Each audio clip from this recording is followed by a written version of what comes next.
Hey, Allison Verhalen here with AV Writing Services, and today I am talking to you about the difference between outbound marketing, sometimes called interruption marketing, versus inbound marketing, also known as content marketing, but it involves some other things in there. It's content marketing plus SEO plus PPC. So let's start there. What is the definition of outbound marketing versus inbound marketing? So like I said, outbound marketing is when you're reaching out to customers, you're trying to get in front of them, and it's often called interruption marketing because you're interrupting whatever it is they're doing.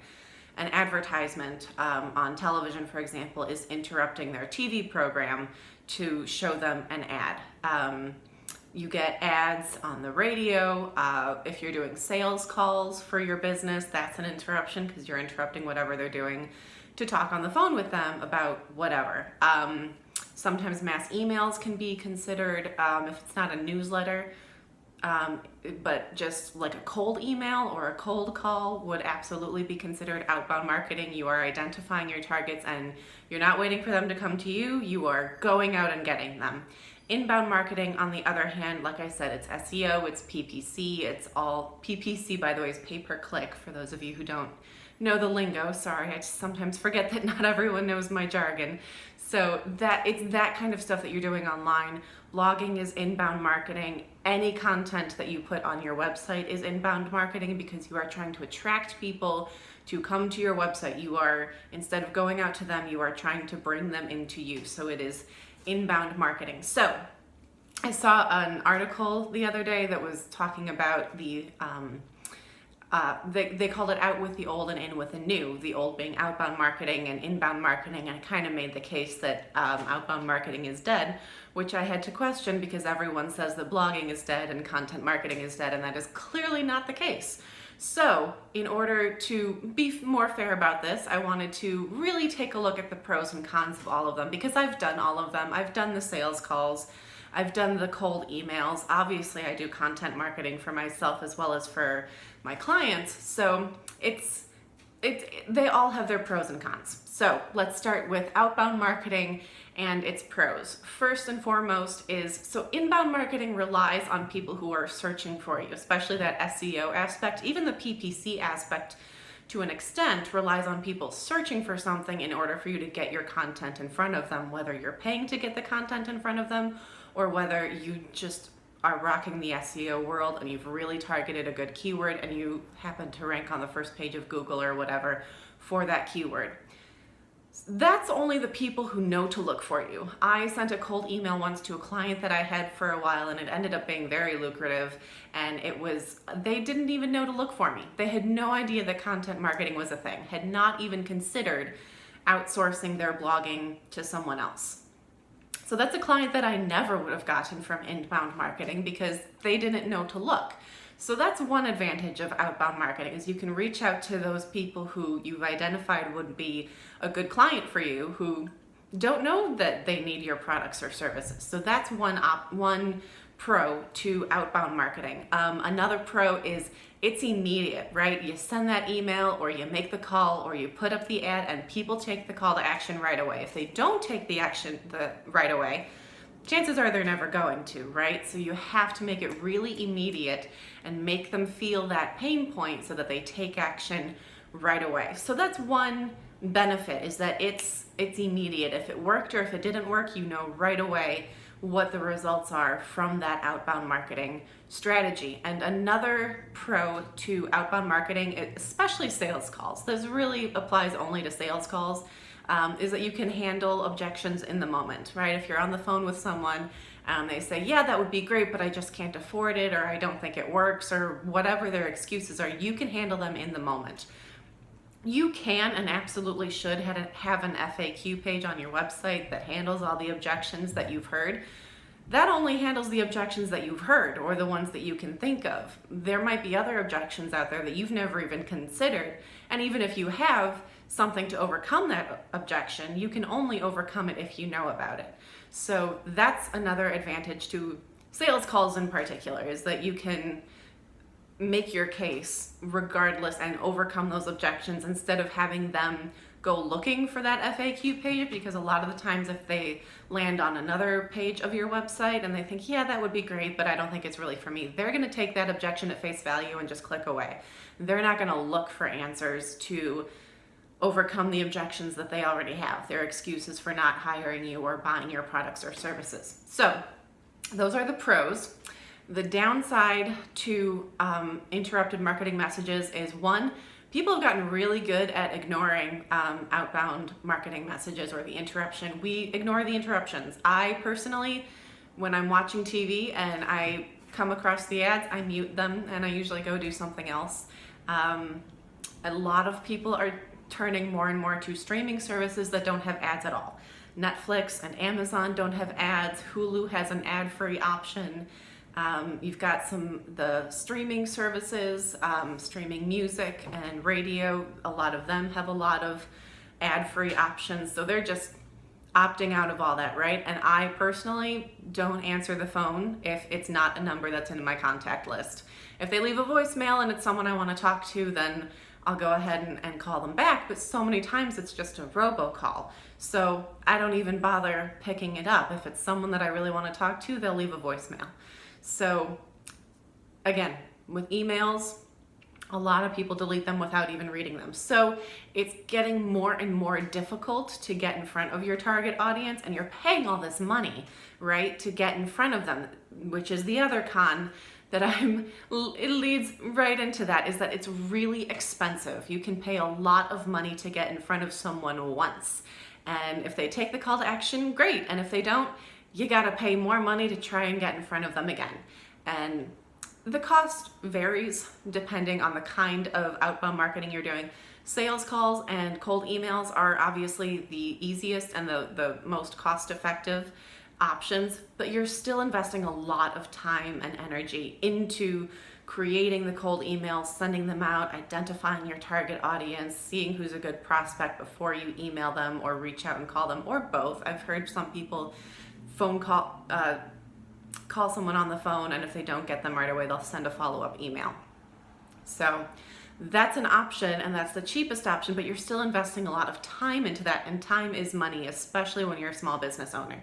Think of all the other things you could be doing with that time, and instead you're making these phone calls. And like I said, those are the cheapest options of interruption marketing, but after that it only gets more expensive, right? If you want to place an ad in a newspaper or a magazine, that's going to cost you a few $100. Anything at a trade show, having a booth at a trade show is going to cost you a few $100. And then you get into the radio and TV advertisements, and those can cost you hundreds, if not thousands of dollars.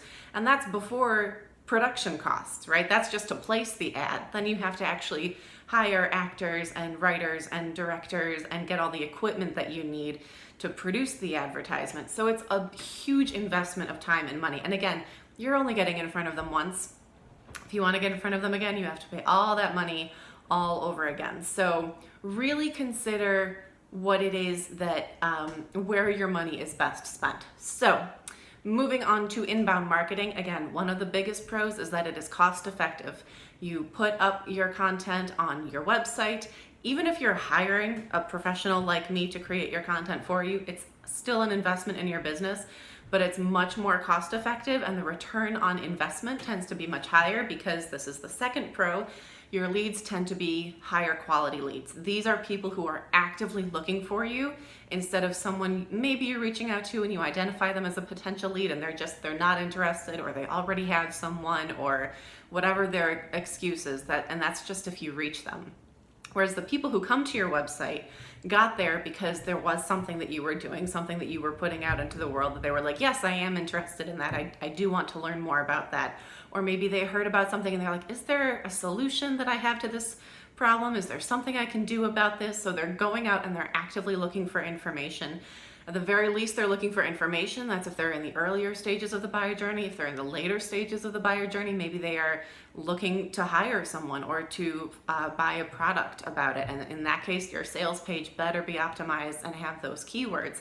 So always keep that in mind, that you're going to get fewer leads, which is one of the cons. I'm getting ahead of myself, but those leads are higher quality with inbound marketing. So it's a trade-off there.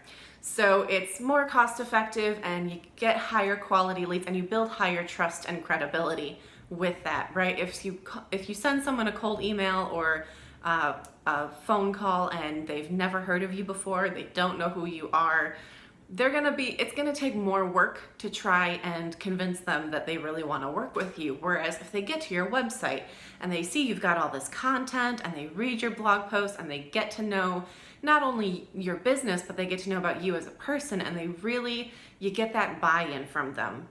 That's one of the biggest advantages of content marketing, especially as we get more and more digital, is people are looking for people that they can trust before they buy from them, and getting that trust and convincing them that you really do know what you're talking about and you absolutely are an authority in the subject, that's going to come from the content on your website. So absolutely consider that. Now, the cons to content marketing is, like I said, you get fewer leads. But again, they're higher quality. So take that into account. Another con is that it's harder than it looks. It's deceptively difficult because people think, oh, I can write a blog and put it up on my website. I can distribute it on social media. I can get MailChimp or Constant Contact or whatever your favorite email service is and use that for my newsletter. You can do all that yourself. The technology is there. It's readily available. But it requires a certain skill set. You really have to take into consideration not just the SEO to make sure you're covering the right topics, you've got the right keywords in your content, you have all these pieces that go into it, but then you also need to take into account the buyer journey. Where are they in the buyer journey when they find this blog post? Are they ready to buy from you? Should the call to action go straight to a sales page? Or should it ask them to follow you on social media or subscribe to your newsletter because they're interested, but they're not ready to buy yet? So if you go straight for the hard sell, they're just going to click away because it's not relevant to them, and you've lost that lead. So you've lost out on that, and it requires so much more strategy to effectively launch and maintain a content marketing campaign, and so many small business owners just don't realize how important that is, and they think they can do it all themselves, and that is a huge drawback. So you get fewer leads, I'm blanking here. So you get fewer leads with inbound marketing, and it's a lot harder than it looks, and it's a long game, right? So again, with going back to the pro of outbound marketing, is that it's immediate, you get immediate results, it's great. Content marketing, you can put up one blog post or your sales page can draw people in for months, if not years to come, and that's great, but do you have months or years to wait, or do you need sales now? If you need sales now, you might want to invest in outbound marketing in order to draw in some of those sales, but also absolutely invest in content marketing so that you can get those people eventually, right? Those people who are going to find you eventually, get in front of them now so that Google has time to index your content. Again, Google works pretty fast, but it's not overnight. It's going to take a while for it to index your content, and it's going to take a while for for you to get that buy-in from Google and from your leads who actually find your website. Because again, go back to the fact that content marketing is all about building relationships and building trust and credibility, and that takes time. That is not something that is going to happen overnight. So it really requires an investment, and it's going to take a while. But again, the flip side of that is that once you do get that buy-in and Google says, yes, this is a great site, it's all about this, I'm going to put it up in front of people who are looking for these things, then that can be super beneficial because you can get people coming to your website for months, if not years to come, and you don't have to do anything other than put out a blog post. So that's it. But I will say, last point, they're better together, right? So like I mentioned, the fact that inbound marketing is a long-term game, so maybe you want to invest in outbound marketing to begin with. There's that aspect. There's also the fact that I know for myself, I meet people at marketing events or at networking events, or I have a phone call with them, or I send them an email. They go straight to my blog and they check out my blog before they make a phone call, and then we'll will talk on the phone and they'll mention the fact that they looked at my blog before they wanted to actually reach out to me. So you can absolutely have, send out the cold emails and call people that you've identified as leads and followed up with people that you met at networking events. But again, always have that content to back it up and get that buy-in so that you can finish reeling them in and convert them into customers. And that is it.